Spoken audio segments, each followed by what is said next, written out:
Assalamualaikum warahmatullahi wabarakatuh. Di sini kami akan menjelaskan tentang penyakit varicella. Definisi penyakit varicella. Di Indonesia, varicella ini dikenal dengan istilah cacar air. Sedangkan di luar negeri terkenal dengan nama chickenpox. Varicella adalah penyakit infeksi menular yang disebabkan oleh virus varicella zoster, ditandai oleh erupsi yang khas pada kulit dengan gejala-gejala demam, timbul bintik-bintik merah yang kemudian mengandung cairan. Etiologi atau penyebab dari penyakit varicella atau cacar air. Varicella ini disebabkan oleh varicella zoster virus, termasuk kelompok herpes virus dengan diameter kira-kira 150 sampai 200 mm. Inti virus disebut kapsid, terdiri dari protein dan DNA dengan rantai ganda, yaitu rantai pendek S dan rantai panjang L, dan membentuk suatu garis dengan berat molekul 100 juta yang disusun dari 162 kapsomir dan sangat infeksius. Selanjutnya, tanda dan gejala dari penyakit varicella atau cacar air. Masa inkubasi varicella ini bervariasi, yaitu antara 10 sampai 21 hari. Rata-rata yaitu 10 sampai 14 hari.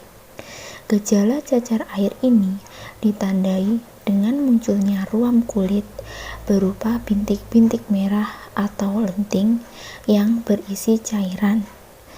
Ruam merah ini akan menimbulkan rasa gatal yang kuat dan bisa menyebar luas ke beberapa bagian tubuh, yaitu seperti wajah, tangan, hingga kaki.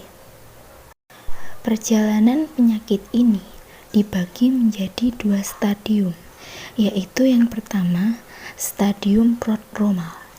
24 jam sebelum kelainan kulit ini timbul, terdapat gejala panas yang tidak terlalu tinggi, perasaan lemah, sakit kepala, anoreksia, rasa berat pada punggung, dan kadang-kadang disertai dengan batuk kering yang diikuti eritema pada kulit dan dapat berbentuk scarlatiniform dan mobiliform. Panas biasanya akan menghilang dalam 4 hari. Apabila panas tubuh menetap, perlu dicurigai adanya komplikasi atau gangguan pada imunitas. Yang kedua, stadium erupsi. Dimulai saat eritema berkembang dengan cepat dalam beberapa jam, berubah menjadi makula kecil, kemudian papula yang kemerahan, lalu menjadi vesikel. Vesikel ini biasanya kecil, berisi cairan yang jernih, mudah pecah, serta mengering, membentuk krusta. Bentuk ini sangat khas, dan ini lebih dikenal dengan tetesan embun atau air mata.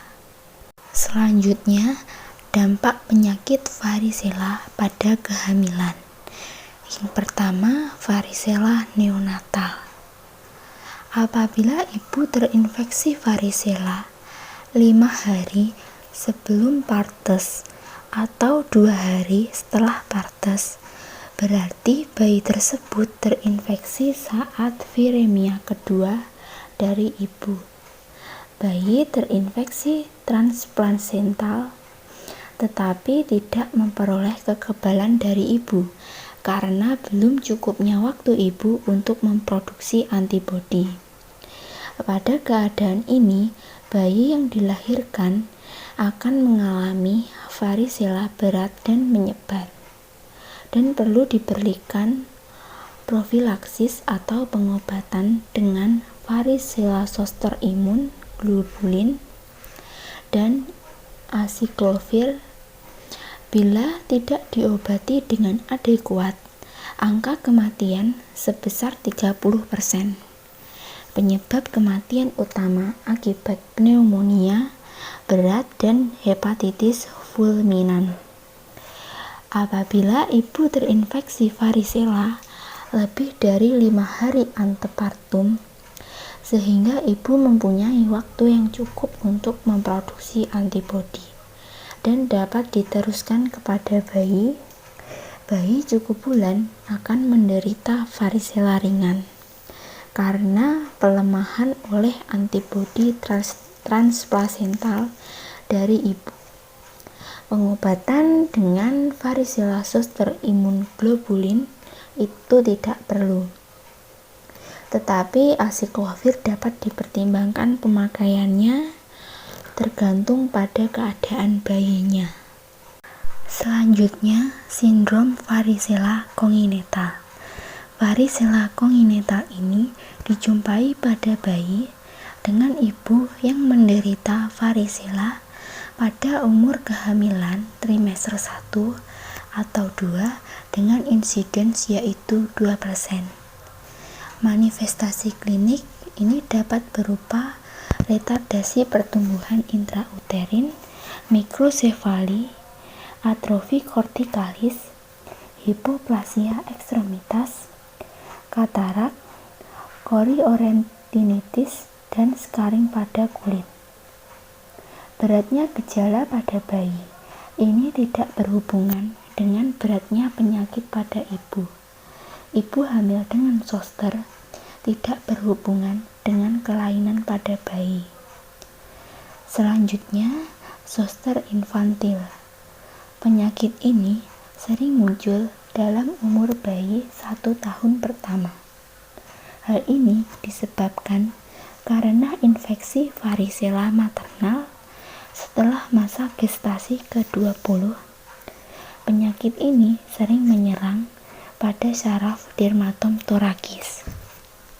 Selanjutnya, faktor risiko penyakit varicella pada ibu hamil. Terdapat beberapa kondisi yang menyebabkan meningkatnya risiko terjadinya cacar air pada ibu hamil, yaitu ibu hamil berisiko tertular cacar air ketika melakukan kontak atau berada di dekat orang yang terinfeksi. Gangguan kesehatan yang muncul ini biasanya berkaitan dengan respons sistem imun tubuh. Ibu hamil termasuk ke dalam orang yang berisiko mengalami cacar air 2 kali karena sistem kekebalan tubuhnya ini kurang optimal. Selanjutnya adalah risiko cacar air pada ibu hamil di trimester awal. Jika ibu hamil belum pernah menderita cacar air sebelumnya dan pertama kalinya selama kehamilan, kondisi ini bisa memengaruhi kehamilan. Komplikasi kehamilan yang mungkin terjadi akibat infeksi cacar air adalah pneumonia. Sementara resiko untuk bayi sangat bergantung dari waktu kapan ibu mengalami infeksi. Jika cacar air terjadi di awal masa kehamilan atau selama trimester pertama atau kedua, saat lahir, bayi berisiko mengalami sindrom varicella kongenital atau CVS. Walaupun sebenarnya kasus ini masih sangat jarang terjadi, akan tetapi resiko tersebut akan lebih tinggi jika terkena cacar air pada usia kehamilan 13-20 minggu. Selanjutnya yaitu resiko cacar air pada ibu hamil di trimester akhir. Jika cacar air pada ibu hamil dialami di trimester ketiga atau kira-kira 6-12 hari sebelum kelahiran, janin mungkin memiliki resiko yang paling rendah untuk mengalami dampak dari cacar air.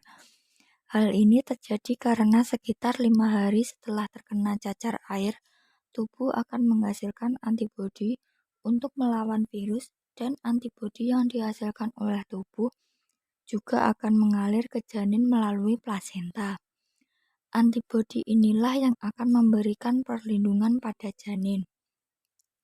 Jadi, resiko janin untuk terkena varicella neonatal dapat dikurangi jika saat lahir bayi langsung mendapatkan suntikan varicella zoster immunoglobulin atau VZIG. Suntikan VZIG mengandung antibodi cacar air sehingga dapat meningkatkan kekebalan tubuh bayi terhadap cacar air. Cara pencegahan penyakit varicella pada ibu hamil. Untuk menghindari cacar air saat hamil, sebaiknya melakukan tes darah sebelum kehamilan untuk memeriksa apakah tubuh sudah kebal terhadap virus cacar air atau belum. Jika belum, kita bisa mendapatkan vaksin untuk melawan virus cacar air sebelum kehamilan. Vaksin cacar air tidak dapat diberikan saat hamil karena dapat membahayakan janin yang ada di dalam kandungan. Cara pengobatan penyakit varicella pada ibu hamil. Jika ibu hamil menyadari telah terpapar virus cacar air atau telah menunjukkan gejala penyakitnya, maka perlu segera memeriksakan diri ke dokter. Untuk mendiagnosis penyakit cacar air pada ibu hamil, dokter akan melakukan identifikasi gejala yang bisa disertai dengan tes darah untuk memeriksa kekebalan tubuh terhadap infeksi virus. Jika hasil tes menunjukkan positif terinfeksi cacar air, berarti perlu menjalani pengobatan cacar air seperti yang pertama yaitu mendapatkan suntikan VZIG. Jika suntikan VZIG diberikan dalam waktu 10 hari setelah paparan virus, obat ini bisa sangat efektif mengurangi resiko komplikasi cacar air yang serius pada ibu hamil. Sayangnya, suntikan tersebut belum bisa dipastikan apakah bisa mencegah sindrom varicella kongenital atau CVS pada bayi saat lahir atau tidak. Suntikan perlindungan cacar air ini dapat bekerja pada tubuh ibu hamil sekitar 3 minggu. Oleh karena itu, jika masih kembali terkena cacar air lebih dari 3 minggu setelah disuntik, maka perlu mendapatkan suntikan VZIG lagi. Yang kedua yaitu pengobatan antivirus. Obat antivirus dalam bentuk pil juga akan diberikan untuk mempercepat masa penyembuhan infeksi. Jenis antivirus yang biasa digunakan untuk menghentikan infeksi virus varicella adalah aciflovir. Obat ini akan lebih efektif apabila diberikan setelah 24 jam dari kemunculan ruam pertama. Jika cacar air pada ibu hamil terjadi saat melahirkan, selain mendapatkan suntikan imunoglobulin, obat antivirus juga akan diberikan sesegera mungkin pada bayi. Materi sudah kami sampaikan, ada kurang lebihnya kami mohon maaf. Wassalamualaikum warahmatullahi wabarakatuh.